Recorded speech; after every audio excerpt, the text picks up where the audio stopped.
Hello students. आज हम class B ए third year के फेमस टॉपिक ड्रामेटिक मोनोलॉग जो एक लिटरेरी टर्म है उसको स्टडी करेंगे।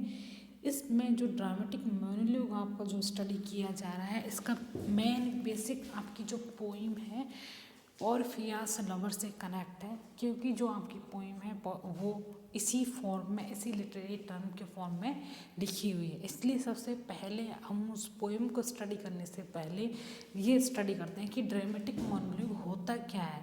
और जो रॉबर्ट ब्राउनिंग है, जो फेमस इसके क्रिएटर तो इसके अलग रहे, लेकिन उनकी जो मास्टरी थी इस टॉपिक पर, इस टर्म पर, उनकी सारी पोएमें लिखती हैं, चाहे आपकी जो डचेस ऑफ मालवी हो या उसके अलावा पोर्फिया से लवर हो।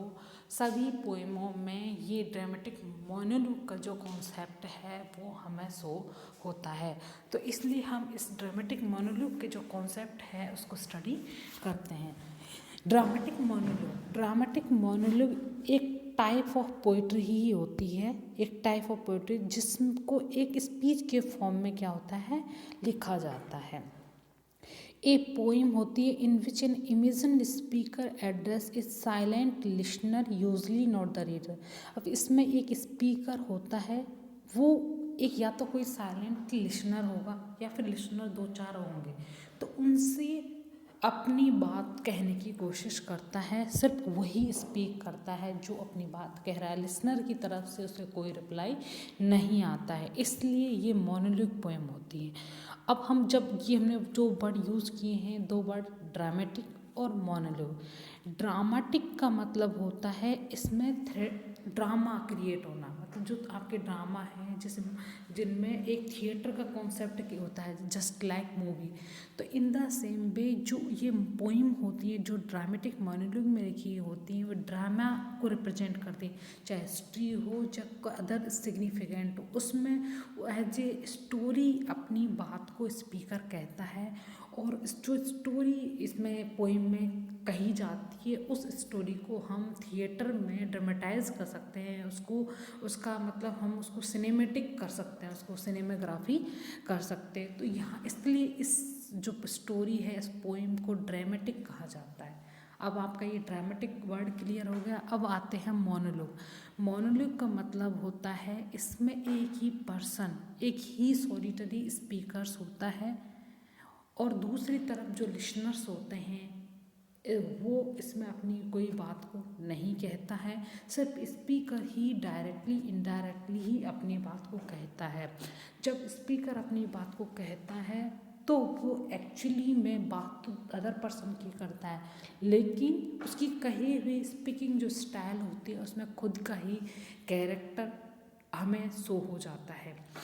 तो ये जो मोनोलॉग वर्ड है इसका मतलब होता है सॉलिटरी स्पीकर, मतलब एक ही के द्वारा कोई बात का कहा जाना। अब हमारा ये जो ड्रामेटिक जो मोनोलॉग का जो दो वर्ड का कॉन्सेप्ट है वो हमारा यहाँ पर क्लियर हो जाता है। ठीक है। अब इसमें जो स्पीकर्स है वो आखिर हमने ये ड्रामेटिक मोनोलॉग है लिटरेरी टर्म यूज़ क्यों की? एक्चुअली जो हमारे जितने भी पोइट थे जो ड्रामेटिक मोनोलॉग स्टाइल में लिखते हैं, वो अपनी जो पॉइंट ऑफ व्यू है उसको डिनोट करने के लिए, उसको स्पेसिफाई करने के लिए ही इस स्टाइल को उन्होंने एक्सेप्ट किया था, कि वो अपने खुद के जो आइडियाज़ हैं, खुद का जो पॉइंट ऑफ व्यू है वो उस कैरेक्टर के थ्रू अपनी बात को वो कहें। तो इसलिए इन्होंने इस कॉन्सेप्ट को एक्सेप्ट किया था। ठीक है। मोस्ट ऑफ टाइम पे जो जो जो भी स्पीकर होता है वो दूसरे आदमी को कन्विंस करने की कोशिश रहता है किसी थर्ड पर्सन के बारे में। बट ये बात मैं बार बार इंसिस्ट कर रही हूँ, जोर दे रही हूँ कि जो स्पीकर होता है वो लिसनर को अपनी खुद क्या जो ट्रू उसका कैरेक्टर हो उसको आइडेंटिफाई कराता है, उसको बता देता है, और जो इनोसेंट पर्सन की वो बात करता है वो भी हम समझ में जाते हैं जब हम इस पोएम को पढ़ते हैं। आपके सिलेबस में पोर्फिया से लवर पोएम्स है, उस पोएम को पढ़ाते समय इसको और आइडेंटिफाई और क्लियर कर दिया जाएगा। और इससे भी ज़्यादा अच्छी एक पोएम है जो रॉबर्ट ब्राउनिंग की है, my last duchess. My last duchess जो पोएम है, इस पोएम में जो ड्यूक होता है वो इनडायरेक्टली अपनी खुद की जो वीकनेस है, जो अपनी बैड उनका जो बिहेवियर था उसको रिप्रेजेंट करता है, जबकि जो चीज़ होती है उसकी गुड क्वालिटी हमारे सामने आती है। और उसमें भी यही स्पीकर्स अपनी बात को, अपने प्राइड को एक्सप्रेस करता रहता है और अपने खुद के कैरेक्टर को आइडेंटिफाई कर देता है। लेकिन इस पोएम को जब हम समझते हैं तब हमें समझ में आता है कि इस पोएम में एक्चुअली स्पीकर्स बात इनडायरेक्टली खुद की करते हुए डायरेक्ट जिस पर्सन पर फोकस कर रहा है उसकी क्वालिटीज़ को बताता है और साथ में खुद की जो क्वालिटीज़ हैं उनको हम आइडेंटिफाई करता है। तो इसमें वन वे कन्वर्सेशन चलता है। तो अब हमारा ये पोएम का डिस्कशन ख़त्म होता है। उसके बाद में हम इसमें पढ़ते हैं जो ड्रामेटिक मोनोलॉग है उसके 3 फीचर्स होते हैं। ठीक है, ये 3 फीचर्स वो एज जिस तरह से ड्रामेटिक मोनोलॉग की डेफिनेशंस होती है उनका सेम वे ही है। इसमें 3 फीचर्स में जो ड्रामेटिक मोनोलॉग है वही है, एक सिंगल पर्सन होता है, वही ना तो पोइट होता है और वो सिर्फ स्पीकर्स होता है और वो अपनी स्पीच को बोलता है जिससे कि पूरी का पूरी पोएम डेवलप होती है, पूरी का पूरी पोएम बनती है। तो जब सिंगल पर्सन के थ्रू ही पोइट अपनी बात को कहता है या डायरेक्टली पोइट अपनी बात को नहीं कहता है, यहाँ पर अदर पर्सन के थ्रू पोइट अपनी पॉइंट ऑफ व्यू को रखता है और स्पीच के माध्यम से। एज इट ये ड्रामेटिक मोनोलॉग एक स्पीच का ही फॉर्म होती है।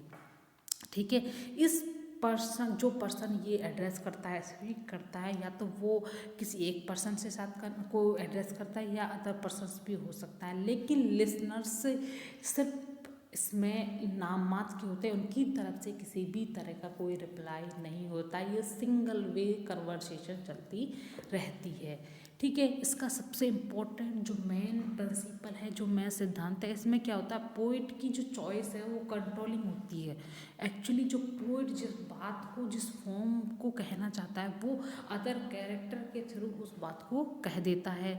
इसके अलावा जो स्पीकर है वो रीडर्स को अपनी खुद का जो ट्रू कैरेक्टर होता है उसको रिप्रेजेंट कर देता है, उसको आइडेंटिफाई कर देता है और डायरेक्ट इनडायरेक्टली भी जो जितने भी रीडर्स होते हैं वो स्पीकर के ट्रू कैरेक्टर से वो जान जाते हैं और जिस पर्सन के बारे में वो बताता है उस पर्सन की जो गुड क्वालिटीज हैं उनसे भी हम रिकग्नाइज होते हैं, उनसे पहचान कर लेते हैं। तो यहाँ पर जो पोइट है ये कहना इनडायरेक्टली अपनी बात को किसी अदर पर्सन के द्वारा कहने की कोशिश करता है। तो in the same way as a simple वर्डों में ड्रामेटिक मोनोलॉग एक टाइप ऑफ पोइट्री ही होता है जो एक स्पीच के फॉर्म में लिखा जाता है और स्पीच को एक पोइट के अलावा अदर स्पीकर्स के द्वारा स्पीक किया जाता है। ठीक है, इसको एक साइलेंट जो लिसनर्स होते हैं उनको एड्रेस किया जाता है और इसमें दोनों तरह की क्वालिटीज़ होती है, थियोरेटिकल क्वालिटीज़ होती हैं और मोनोलॉगल जो सोलिटरी की जो क्वालिटीज़ होती है दोनों होती हैं। इस तरह से ये ड्रामेटिक मोनोलॉग बनता है। रॉबर्ट ब्राउनिंग की इस पे काफ़ी मास्टरी रही थी, इसलिए हमारे सिलेबस में रॉबर्ट ब्राउनिंग की एक पोएम है पोफिया द लवर, हम उसको स्टडी करेंगे नेक्स्ट वीडियोज़ में।